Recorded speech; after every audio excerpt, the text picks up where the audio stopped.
चलिए दोस्तों, एक सोते-सोते सोच रहा हूँ कि एक अपडेट देते चलो आप सबको, क्योंकि देखिए ये एक ब्लॉकबस्टर जो कि एकदम साफ गार्दा 300 मिलियन का नींबू खरबूजा भइल।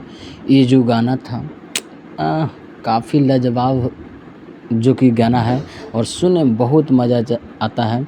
तो एक जो गाना है एकदम साफ गार्दा है, इसीलिए लेकर आ चुका है इस पे 3 मिलियन प्लस व्यू और गार्दा है, लाजवाब है, कहीं से कोई सोचने लायक नहीं है। तो आप लोग और सुनिए और गर्दा उड़ाइए। हम तो कहेंगे सुनते-सुनते ट्रेंडिंग में लाइए। तो दूसरा है कि जो प्यार के बंधन जो कल परसों रिलीज़ किया गया था, वो आज उसे लगभग 47 लाख लोगों ने देख चुका है, अपना प्यार दुलार दे दिया है।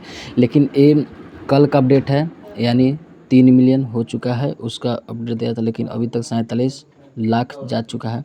तो बहुत अच्छा है और आप लोग सुनिए और गर्दा उड़ाइए, प्यार मोहब्बत ज़रूर दीजिए। मिलते हैं फिर किसी ऐसे ही अपडेट के साथ, तब तक दीजिए इजाज़त, प्रणाम।